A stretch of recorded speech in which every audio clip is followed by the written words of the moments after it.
Thank you so much for having me here today.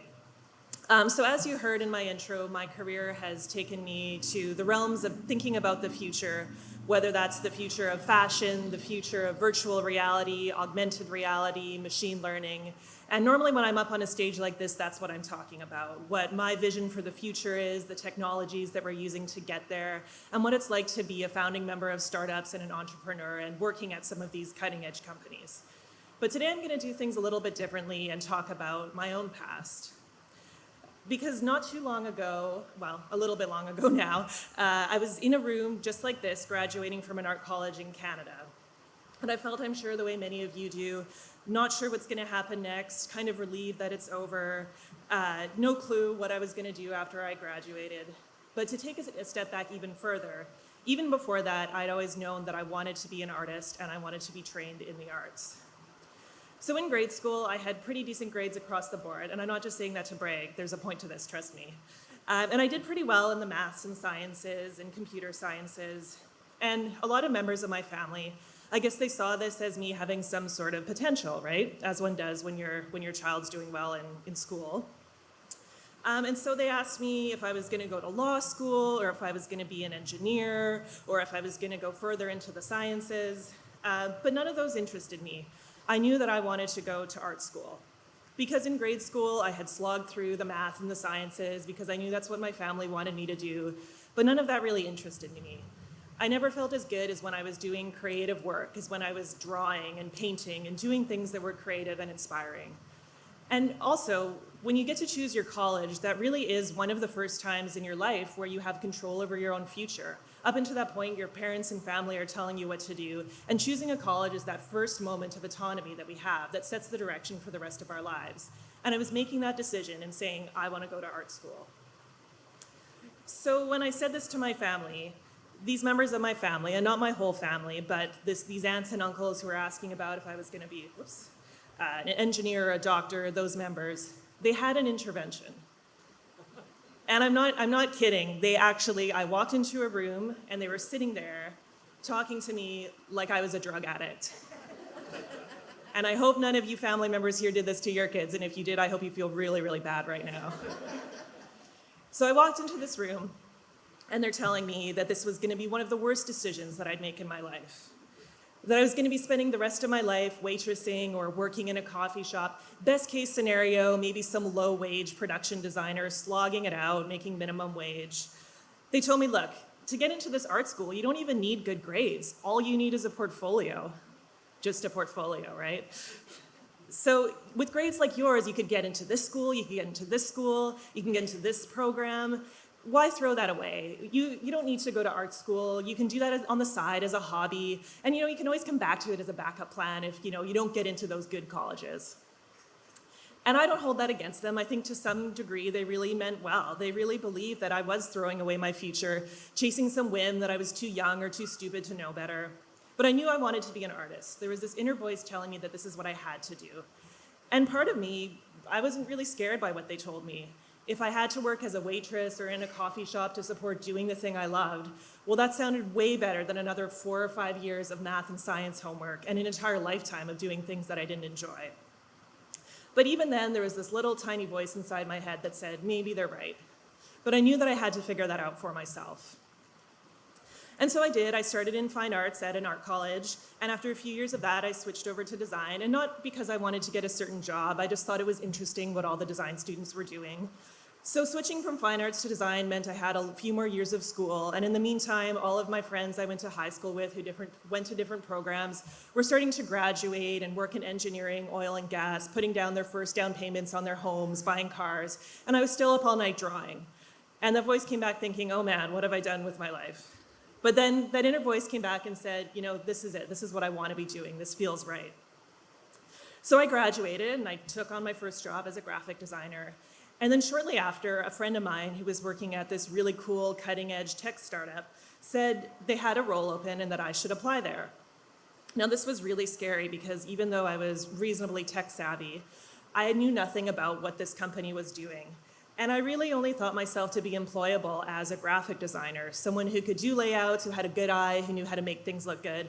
What did that have to do with all of this new technology? And they wanted me to take on this role to lead design for a bunch of things that I had to Google from the job description. I had no idea what half of those words meant that I was supposed to be doing. But this friend knew me and she said, you know what, I believe in you, you're a creative person, you're a problem solver, just apply for it and see what happens, you can do it. So I did, I applied, I was honest about my skills in the interview, I talked about what inspired me, and I got hired. And I was like, okay, this must be a mistake, these people are really stupid. But the pay was pretty good, so I was like, okay, I guess I'll go through it, I'll show up, worst case, like I'll take a good paycheck for a month, they'll figure it out, I'll go back to what I was doing. And so I started showing up and doing the role, and believe it or not, all the rest of that stuff, all that stuff I didn't know that was the entire job description, actually wasn't much harder than what I'd been doing in art school up until that point. In fact, some of it was a lot easier than the challenges I'd gone through. And so there was some new technology to learn, some software, a couple words, still a lot more Googling, but it was actually not that bad. It felt pretty familiar. And still every day working alongside engineers, product managers, VPs, people whose job roles I still had to look up, all of these people were trusting me to make big decisions, big creative decisions, and that came naturally because being creative was something that I'd learned to do. But I still had this feeling like I was an imposter. And then I started getting promotions, the company grew, and soon I found myself leading entire teams of designers and creatives and hiring other artists. And at that point, those family members, the ones who had given me that intervention, they'd say things like, hey, how's the art going? And I'd say, well, I'm not really drawing anymore, but I'm leading this design team that's doing cutting edge, the first use cases for augmented reality. And they'd be like, oh, cool. What's that? And where did you learn to do that?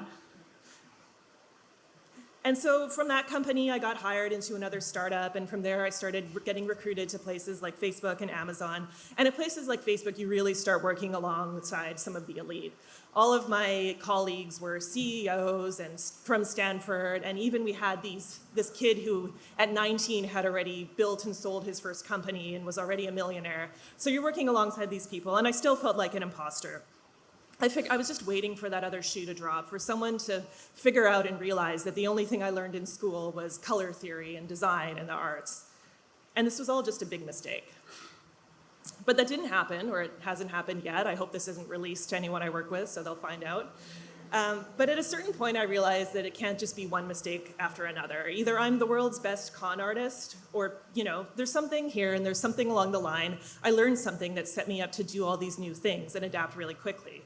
And when I started to do self-reflection, I learned that everything I had learned was what I had learned in my arts education. As an artist and in your arts education, you learn to test out and work with different materials and mediums.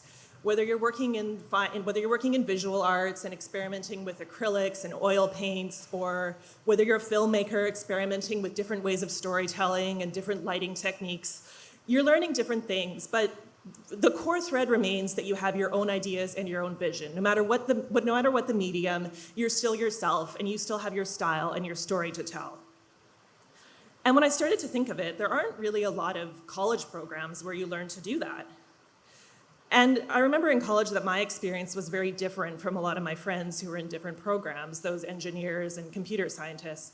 And a lot of them were doing a lot of memorization.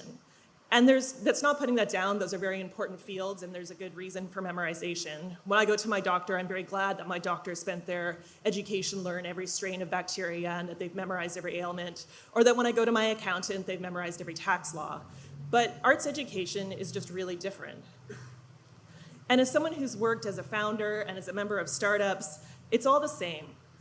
There's no memorizable pattern to having a successful business or to being the next Amazon or the next Oculus. Someone might tell you that there is, but they're lying. And if they insist, they're just trying to get you to buy their book. Because if it was easy and something that you could memorize or just learn from a textbook, then everyone would do it, right? We'd all be the next Jeff Bezos. Being successful takes creativity and flexibility and the ability to try something new and to work with those materials that are in front of you to create something. And as creatives, we learn this balance of our work being close to us, and it's an emotional part of our own humanity. But it can't be too precious. As creatives, we go through these cycles of being incredibly focused and passionate about our work. It keeps us up at night, it's all we can think about.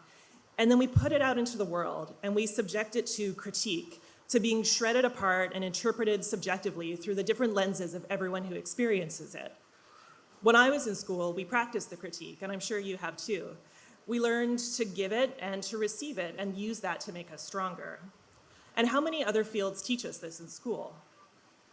And as soon as we do that, we move on to the next thing. As artists, we don't just create one thing and call it a day. We're only as good as the next thing we create. The cycle is continuing to go.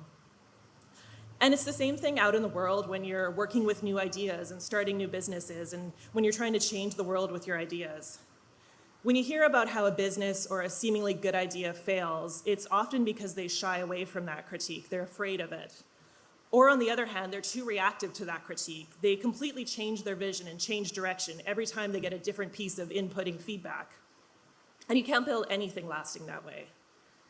As an artist, we're trained from the very first day that we walk into school, that we start our education, to understand how to balance our own vision and our own inner voice with all of those competing inputs. How we take something that's useful, how we use the critique to make us stronger, but also filter out all the noise. And that's really something that I want you to not underestimate and hold on to through every day of your career as well as your life. And the last thing, I think the biggest one, is our ability to be creative. Now, creative is a very loaded term that will mean different things to different people, but I truly believe that there is nobody in this world who's been successful or an innovator without being creative. Now, not everyone who is successful has a formal education in the creative fields, as you will by the end of today, but every single person I've met and who I've looked up to has a ton of creativity in terms of problem solving, adaptability, and the ability to look forward and see something that isn't yet there.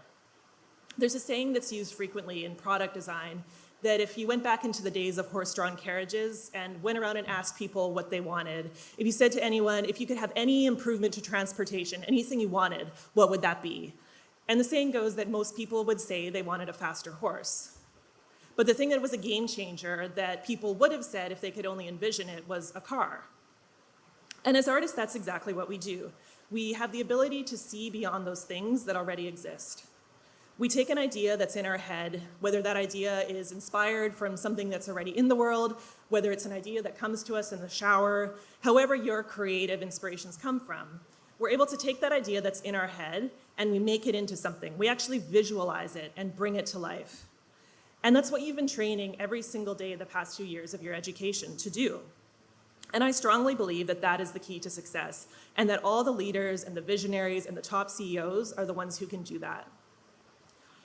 So when I had that intervention that day when I said I wanted to go to art college, I didn't know what I know today.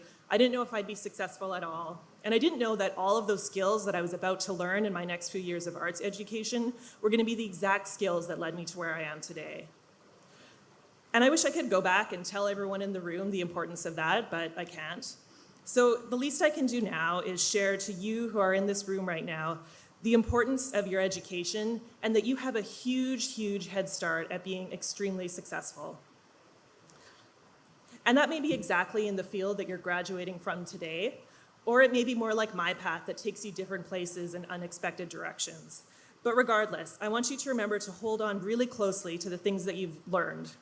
Because when you step out in this room, you're going to be in the world with people who have different experiences and different backgrounds. And they may try to change you, or you may try to change yourself in order to adapt to the way that they're doing things. But don't do it. The things you've learned in your arts education, the way you've learned to have human and emotional connections and empathy in everything you do, the way you've learned to take critique and use the feedback to make you stronger while filtering out the irrelevant noise. Those skills are not only unique and can't be learned anywhere else, but in my opinion, these are the most valuable skills that you can learn in any educational institute. Thank you, congratulations, and I wish you the best of luck in changing the world.